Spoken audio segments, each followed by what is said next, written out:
Hey friends, in today's video we're going to be talking about wall heaters, and we're going to have Peach, Luigi, and Mario help us understand how they work. Now if you're already a technician working on furnaces, some of the components that you see on a day-to-day basis are going to be similar to the components that you're going to see on a wall heater. Now there are certain things that do change, but we're just going to take it step by step. So first thing is we're going to go to the whiteboard, see how wall heaters work, and then we're going to go to the actual wall heater and get it to turn on and how you can troubleshoot it using a meter. When you look at the wiring diagram for a wall heater, you'll see that there's not a lot of components to them. If you're already a technician out in the field working on furnaces, you've seen thermostats, you've seen switches, right? Your high limit and your rollout. With wall heaters, I've noticed they use vent switches, but it's the same concept as a rollout, right? If there's heat gathered here, it trips, so you got to push the button. I don't know why they don't call them rollouts. They call them vent switches, but it's the same concept as a rollout. But the other two things that might be a bit different when working on a wall heater, it is your gas valve. This gas valve does not receive 24 volts like your gas valve normally receives on a furnace. It's different voltage. So you have in a way, you got two coils in the gas valve. You have a pilot valve coil and a gas valve coil. And then you have this other part here called a thermopile. Now, just to give you an idea what a thermopile looks like, this part right here, not the part on the left, but this part here is a thermopile, and you have two wires that come out. If I add heat in the form of flame to this part right here, it's going to produce some voltage coming out of here. And so typically you'll see one or the other. You'll see a thermopile or a thermocouple. Now, typically, you tend to see more thermopiles. Sometimes you'll see thermocouples maybe in water heaters or some old wall heaters. And so when you add heat, let's say to a thermocouple, you'll generate about 8 to 30 millivolts. With a thermopile, which is what we're going to be working on in today's video, you'll generate about 450 to 750 millivolts. And what helps me to understand the big difference is the word right here, pile. This is a pile of thermocouples, right? Pile is plural. So pile, plural, there's more thermocouples in a way, more millivolts being generated. And you got to read it in DC voltage, which I'm going to show you right now in a bit. But if you look at how much that DC voltage is compared to millivolts, it's not a lot. 1 volts DC, that's 1,000 millivolts. So we're not dealing with a lot of voltage here. So look at what I'm going to do now. I'm going to show you how it produces this this flame right here, or the proper DC voltage. So I'm going to go ahead and get it ready. So I got my map gas. I also have a little lighter here. So I'm going to go ahead and just connect my meter to it, right? I'm going to use these clamp-on leads so that it keeps it in place. And I want you to see the number here. So just have in mind, I'm going to be going to, right? And you have to make sure your meter can read in millivolts. This one, if I go to, you see right there, volts DC right there, right away on the bottom, it goes to millivolts. So you have to make sure that you can read in millivolts. Okay, so now that we're reading in millivolts, okay, we have my thermopile here. I want you to see that reading here. Okay, right now, what is it? It's 0, right? 1.5. Look at this right here. I'm gonna go ahead and add heat to it. I want you to look at that number right here. You see that number? Go up, up, up, 30, 40, 60. And don't worry about the negative on the left. It's just because I have these wires reversed. When dealing with DC voltage, you gotta have the red one on your power, the black one on your ground. But you see right now, the negative went away, so now we're good. But you see 70, 83, and this is millivolts, right?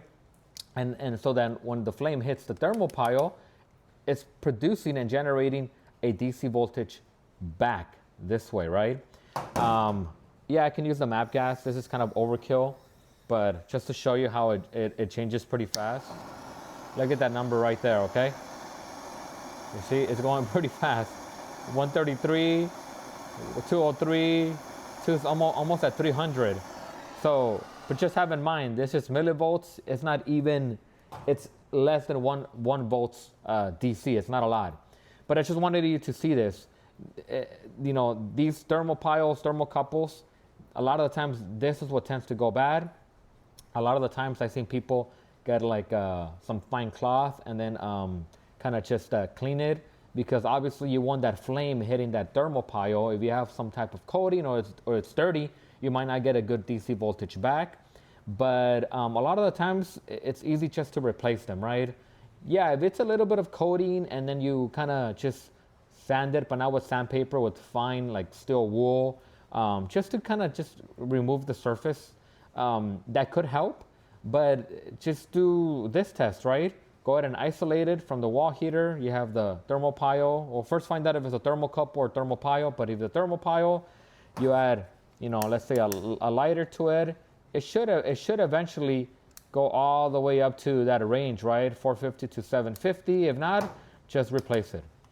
So now we're gonna go more into the wiring and how this DC voltage that we're producing with the thermopile, and how we can manipulate this DC voltage to turn on the pilot valve and the gas valve.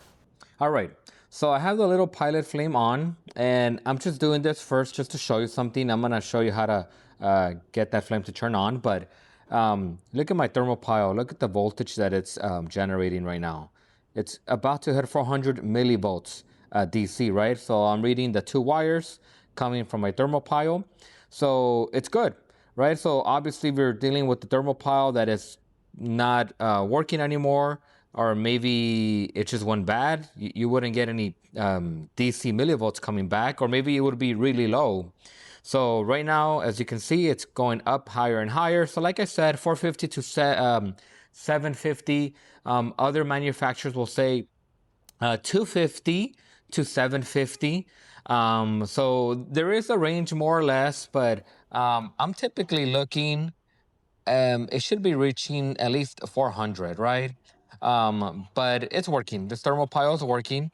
Now, when you're talking about the gas valve here, a couple of things here. We're gonna go a little bit more into this and then this part here, but look at my flame. And then there's another little setting here, and I'm just showing you this so that you know not to even touch it, because you don't have to.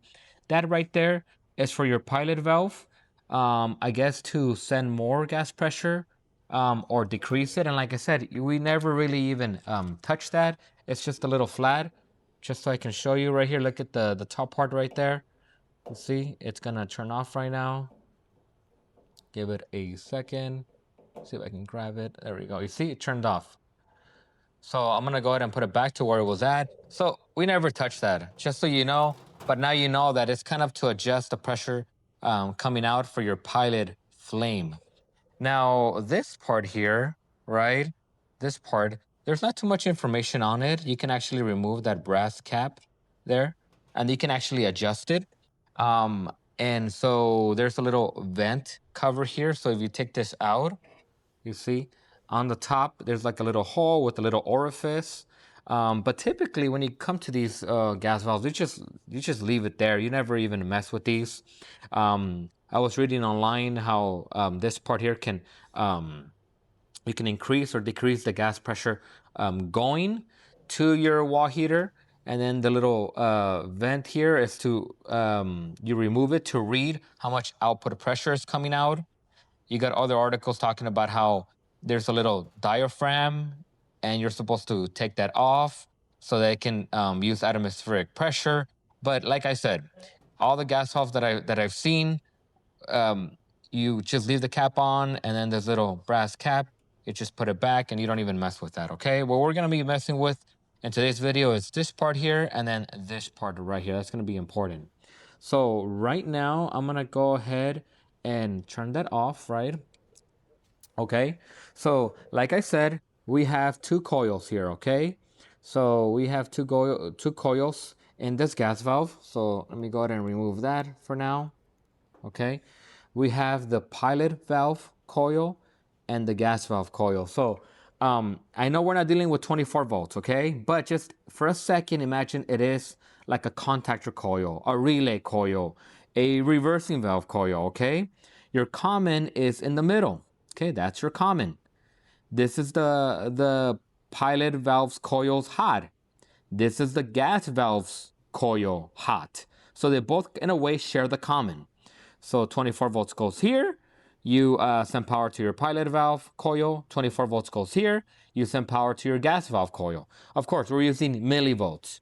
So the idea is that we want to have that flame, and that's why it's a standing pilot flame, because that flame, even when you're not calling for heating, it's going to stay on, the little flame.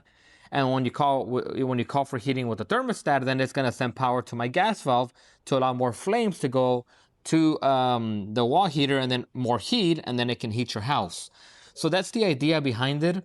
I was able to do a couple of tests on this. So one thing is to check if your thermopile is good, right? Which we just checked, right? 400 and climbing millivolts, 450 to 750. But you know what? More or less, I've seen people say 250 to 750, but you're looking at around 400, right? So the idea though is that we want to make sure that pilot valve, it stays on. If not, the flame's going to shut off. So I'm going to show you what I mean by that. But your pilot valve, it must be receiving between 30 to 50 for it to stay powered.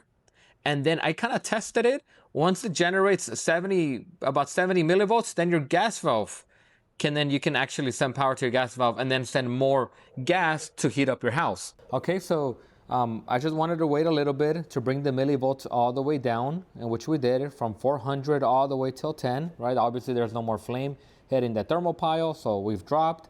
And this is going to be important for the next test that we're going to do right now. One thing that I did want to mention here, right, in the previous clip, I mentioned that we got two coils essentially. But how do I know the bottom one is my pilot valve coil? Well, it's because of this wire here. Now, have in mind, this wire is already installed. You're not going to install this, but this wire goes all the way to your pilot valve coil. So when you're installing these, a lot of the times, like I said, the only thing you're wiring up is your thermostat and your thermostat wire. Everything's already all wired for you. But when you're, let's say, replacing the thermopile and you're removing these wires, it's important that you put it exactly how it was. You know, the white one here for your common, your ground, the red one on the bottom one, not on top, or wherever this wire is at, okay? Because this is your pilot valve. So that's important. The wire here must land on the pilot valve coil first, okay? So, and we know that because of the black wire, right? That's going to your pilot valve coil. So it's already all wired up.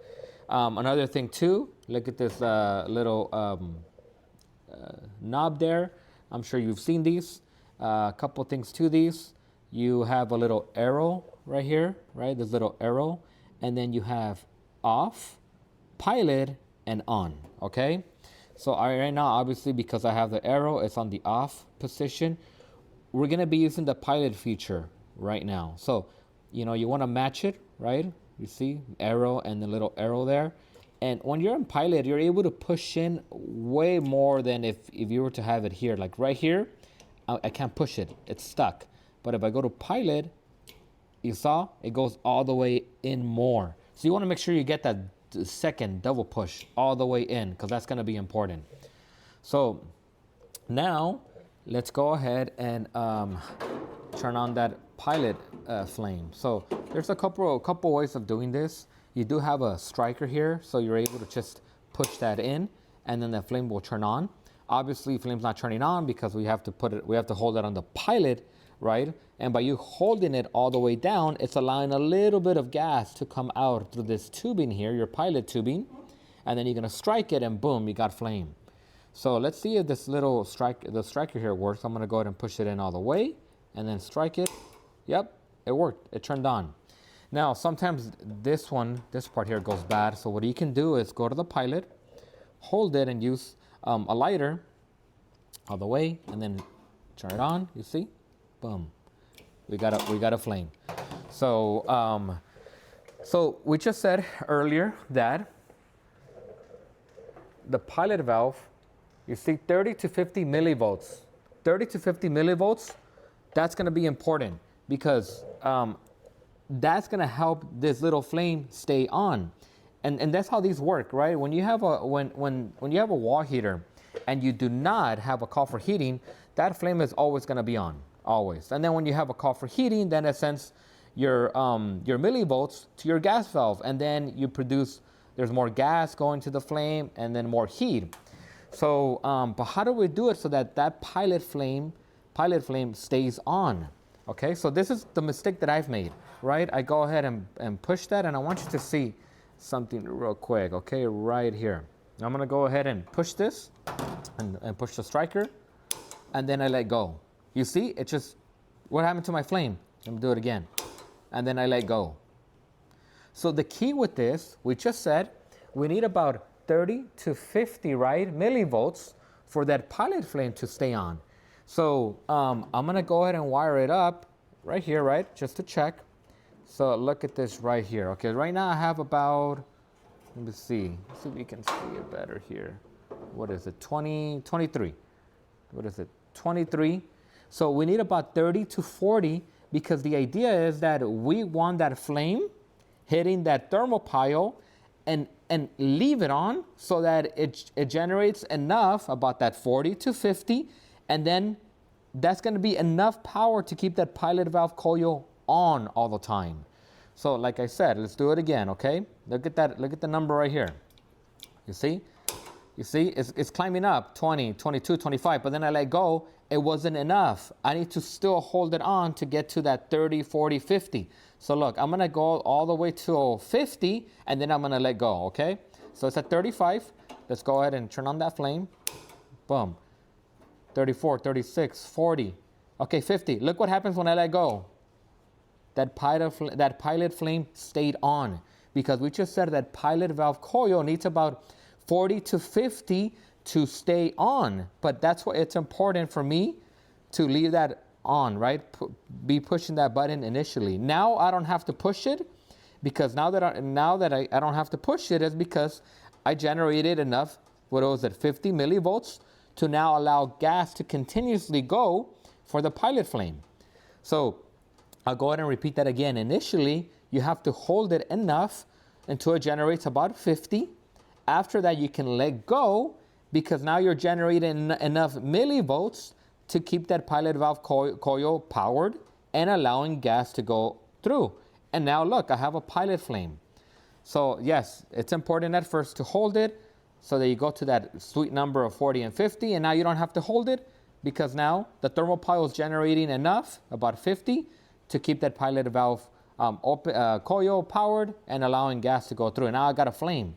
So now that I've left it on, look at that number now. Now we're at 350, 355, 360 millivolts. Okay, so now that we have a pilot flame, which in this case, that's nice, we have it, but we're still not calling for heating, right? We need to power up that gas valve. So now with this, down here, you went from pilot, now you have to go from that on all the way to that arrow. So now let's go all the way here, okay? So you see, now it's on the on position, so good. So now we have pilot flame, we're generating enough millivolts.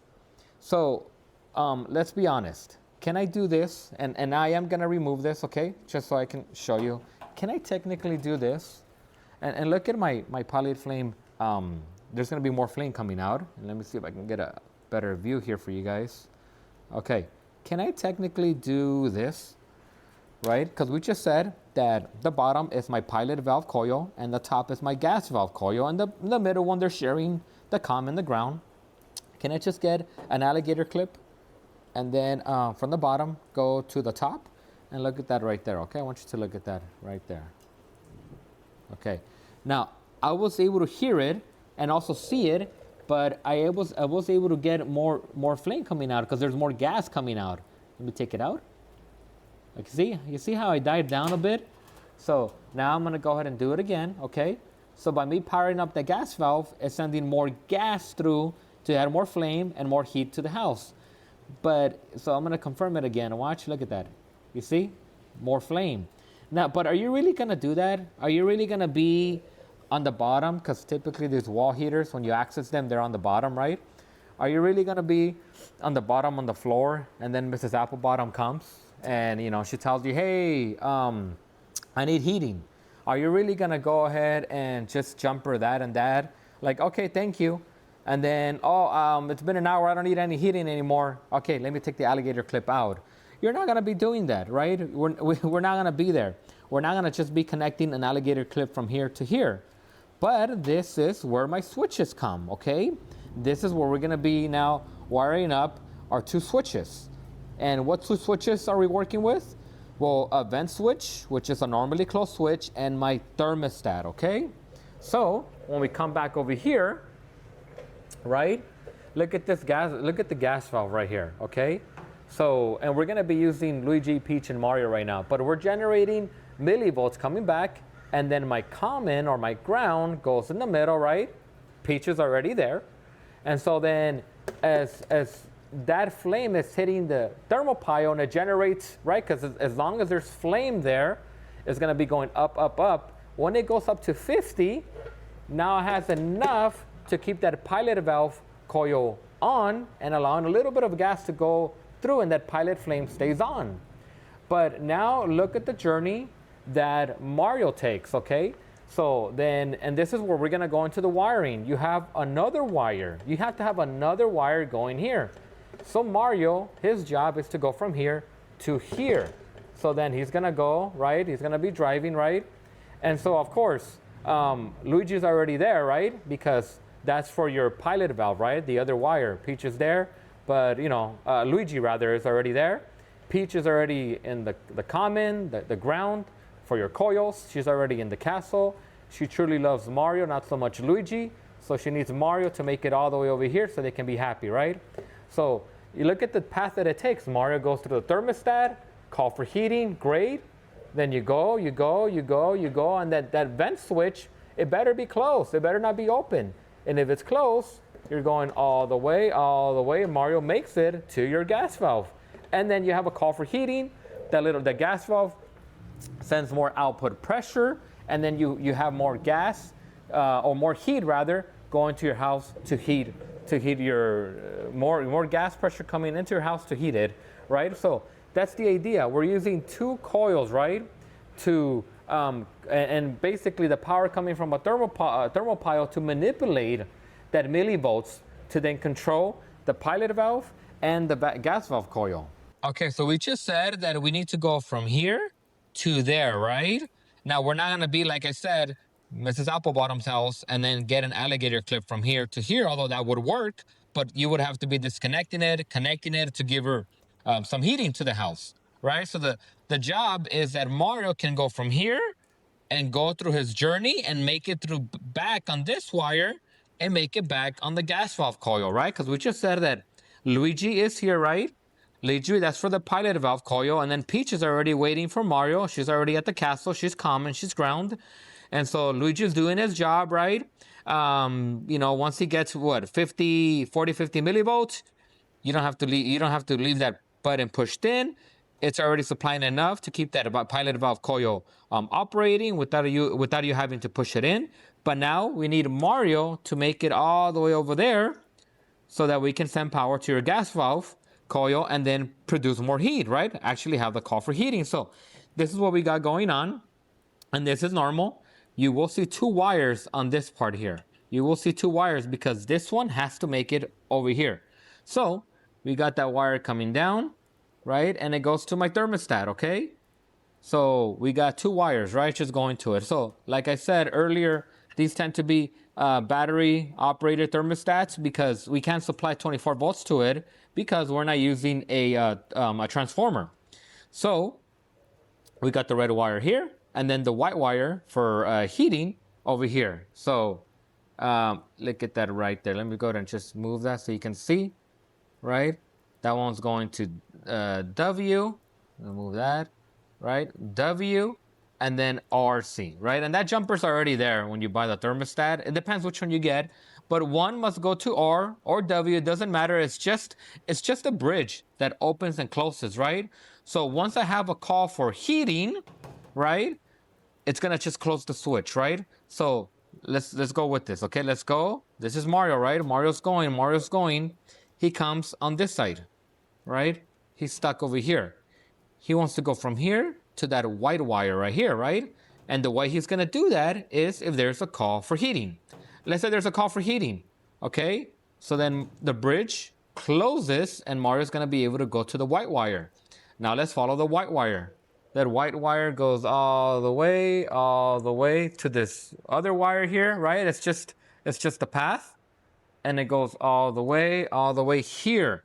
We said this is a normally closed switch, right? So if it's normally closed, Mario's gonna have an easy path because it's just gonna go. He's just gonna go, right? Because it's normally closed, and you can test it, right? We can test it right now, but we're gonna go, and because it's normally closed, it's gonna go on this yellow one. And you see where the yellow one goes to? Boom, it's gonna make it right there. And then now it's gonna send those millivolts to that gas valve coil to allow more gas and then heat the house. Now I've tested it. So right now, the pilot valve coil takes about 30 to 50 for it to stay on. Once obviously that flame is hitting that thermopile, so it's picking up in millivolts. Once it hits 70 millivolts, that was enough to power up that gas valve coil. That was interesting. You would think it would need 450, but really this number here, that range, just to make sure just the thermopile is working properly. One little pro tip that I did notice, once this receives the voltage, right, the millivolts, your actual millivolts does drop. So it makes sense that it has to be a lot higher. So this is what I mean about the millivolts from the thermopile dropping once I send power to the gas valve coil. And that is why it's important to get your thermopile's millivolts to check it, that you have a good millivolts coming out of it. But so right now, I have the black lead on the common, on the ground, and I'm checking the thermopile. So I got about 27 millivolts. So right now, if I were to ignite it, I would have to hold it, right, so that the pilot flame can stay on. So, but let's go ahead and do that. Let's go to pilot, the pilot right here. Okay, turn it on and then click on that. Okay, you see how that's climbing up. Let's set it. Let's see if at 40. Okay, the flame stayed on. Go to on. This is what I want you to see right here. I'm gonna go ahead and jumper the top. Okay, and so now I'm gonna check the gas valve coil. And so look at the gas valve coil. I want you to look at that flame right there. At 70, you're gonna see that change a bit. Watch, at 70, look at that. You saw that? So around 70, that's how much it takes for that gas valve coil to operate. And this is what I mean by the power dropping once you send power to your gas valve coil. So if we were to go down again to the bottom one, right, to check your thermopile power, you see millivolts, 190 millivolts. Once I have a call for heating and it sends the millivolts to the gas valve, look at that millivolts drop. Just look at it. You see it went to 112. So it does drop because now the millivolts coming off of the thermopile now is sharing it between the millivolt, the pilot valve, and your gas valve. So that's why it's important to check the thermopile itself that is within range, because you are going to be using the thermopile's millivolts to power up the pilot valve and the gas valve. So a couple other things about the wall heater is this right here. When it comes to your vent switch, this should not trip, right? Because this is a normally closed switch. This should never trip, because if it does, you have to see why. Now, for flames to come up here and hit this, I mean, it could happen, but typically this has to do with the carbon monoxide coming out from the back. You have a flue that goes outside your house.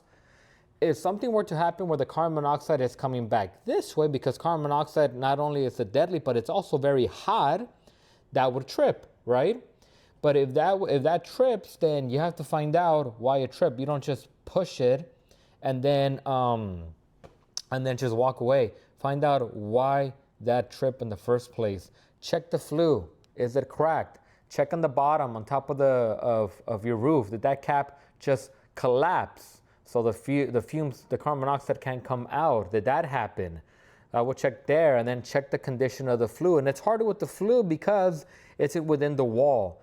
And I've seen it where they have to break the drywall to access it, because a lot of the times they have been cracked or corroded or in bad condition, and they have to replace it. But this is important that it is normal, it's a closed switch. It should not be open. If so, then I would investigate what's going on that is causing this to maybe open. Is it the flue? Is it messed up? The carbon monoxide fumes coming back? Could it happen where you turn on when you have a call for heating on a very hot day? It could, because the idea with the wall heater is natural convection. It only works because your house is cold and this is hot, and you see how you have no blower motor? So the heat is gonna go to where it's less heat, right? Through natural convection. It's just gonna find its way this way, because hot goes to cold, right? There's no blower motor, but on a hot day, if this is hot and the house is hot, how can heat go this way? It's just gonna collect here, and that could trip. But typically that's your carbon monoxide. You would have to make sure it's in good condition. Check the cap on top, right? Make sure that's not tripped. A couple of things that you can also do when it comes to troubleshooting, because sometimes they have this enclosed and you would have to remove the actual outside cover to access that. What you could technically do is go to, put it on continuity, okay? I'm gonna go ahead and turn that off. Put it on continuity, go ahead and check it. You see, continuity. So the two wires that come from your vent switch, you can just grab them down here, okay? Okay, you see how I have them right here. So when you check them, you should hear a noise, continuity, you see? So that vent switch is closed. So you could check it, you don't have to necessarily open it up, and it's good to visibly see it, but you can just check it and it's closed. Another thing that you can do, sometimes these thermostats go bad. So all you have to do, you can't really check, you could, but to check your ground all the way over here, you could technically see to make sure that it's sending the millivolts across, but a lot of the times, a lot of the techs will just remove the wires, right? Take them out, and then isolate it from the back plate. You have the two wires, and then connect them to each other. Or you can do this too. You can just get an alligator clip and then connect them, right? And let's say once you connect them like that, right? Okay, then you see your flames turn on. Okay, it's probably a bad thermostat. Or you could even check between ground and common and your gas valve coil, right? To be receiving about 70 millivolts or so. But if you jumper it and then it turns on, then it was a thermostat, right? Of course, given that you have it on heat mode and you have the proper set point so it can send the signal, but this is another thing, right? So you can also check this, right? Check it.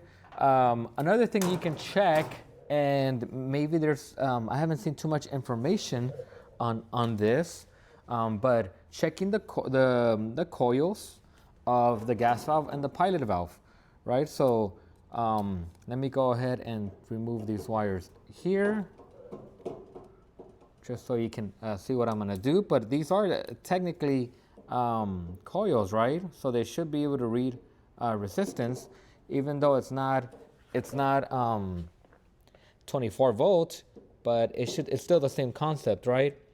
So let's go ahead and check that. Okay, you gotta always isolate it, right? Always isolated. Okay, let's go ahead and put it on resistance, and let me check the coils. Okay, so I have it on resistance. Let's go ahead and check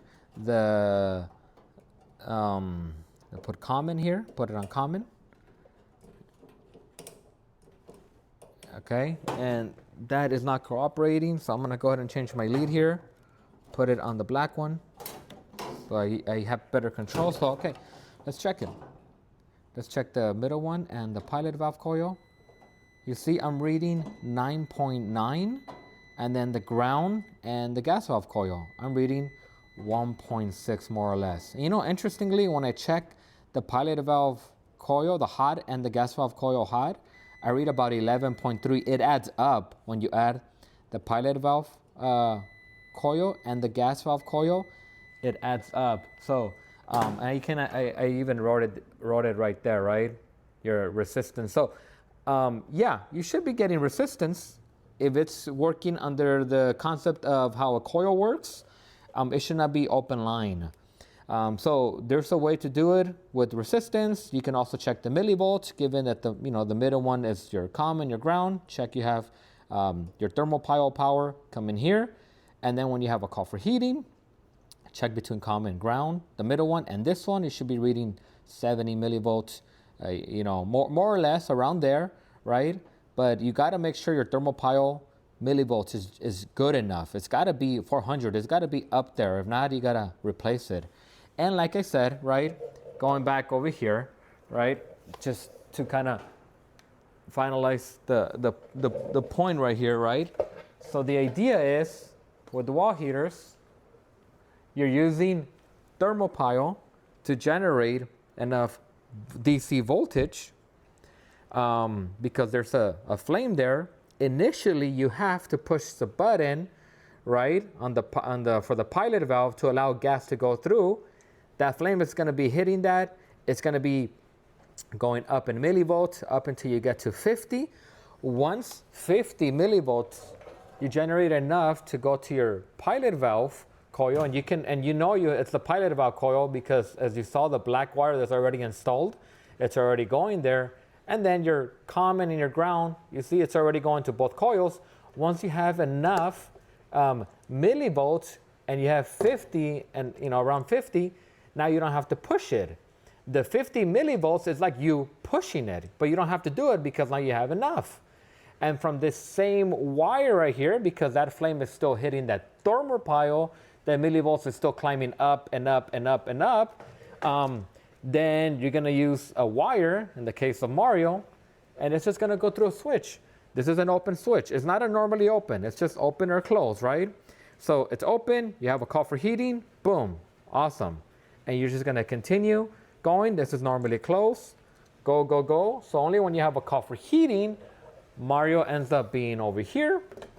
Your gas valve is already receiving ground and common, right? But then boom, powers up the gas valve, allowing more gas pressure to go through, more flames, and then with those more flames, it's gonna start heating up your house. I hope that today's video was able to help you understand how wall heaters work. Wall heaters are great. They have the ability to heat up your home, but they can be headaches at times, especially because you have to come down to the floor to access the service panel and look at your gas valve, your thermopile, and other components. But just like a furnace and a boiler, a wall heater, you have combustion going on and you have carbon monoxide leaving through a flue outside your house. The tricky part is that that flue is installed inside the walls, so you can't really see it. But some of the things that you can do is following that flue to where it goes outside your house above your roof. And there's usually a cap, making sure that cap has not collapsed, that it's installed properly, because if it collapsed, the fumes can't escape your house and they're going to find their way this way, tripping your rollout. Now, another thing too, that flue must be in good condition. If it's cracked, if it's opened, there can be any type of draft inside or wind causing that carbon monoxide to find its way this way. And I've seen it. I've seen those cracked flues. So that's why it's good practice to not just ignore when these rollouts trip, find out why. And sometimes you might have to open up the wall to look at the condition of the flue. Now, of course, when you're installing a new wall heater, it's good practice to also redo the actual flue, install a new one. The old heat exchanger might have had a 3-inch, rather the older wall heater. And then now that you have a new wall heater that you're installing, according to the manual, now it's asking for a 4-inch flue. You're going to have to replace that flue. And you don't know how many times I've seen it where they replace the wall heater and they put a new one. They don't replace the flue, and the new wall heater called for a 4-inch flue and they had a 2 or 3-inch, and it keeps tripping because they never replaced it. You're producing more carbon monoxide, you need more space for it to leave, and then you have these weird intermittent issues. So yes, that's very important for you to check these things. Another thing that I've seen, and it's pretty good tip, is let's say that you have the exterior cover here, right? And let's say you have a call for heating and you notice your rollout keeps tripping. So let's say you push it back, call for heating, they'll get a little lighter with the flame. And that flame, if you see it dancing too much, okay, why is my rollout tripping? Why is the flame dancing a lot? Are the fumes coming this way? And so by doing this, it kind of confirms, wait, it's moving too much. There's something going on. That's why my rollout is tripping in the first place. So yes, carbon monoxide is no joke. We want to definitely be sure of what we're doing, even with wall heaters. And just, I think the way to go about this is just getting a carbon monoxide tester, calling for heating and having it right here to make sure that you have no carbon monoxide coming out. You have 0 parts per million. And also informing the customer about getting carbon monoxide testers that they are working in their house. A lot of the times you go to homes and they're installed, but they've never been tested, right? So does the house even have a carbon monoxide tester or detector in their home installed? Is it just a smoke? It should be also carbon monoxide. So as technicians, this is where we promote safety and we help out in this sense so that they're safe and sound, and also checking all there is to a wall heater so that it's also working properly. So I hope that today's video helped you out, and I'll catch you on the next one.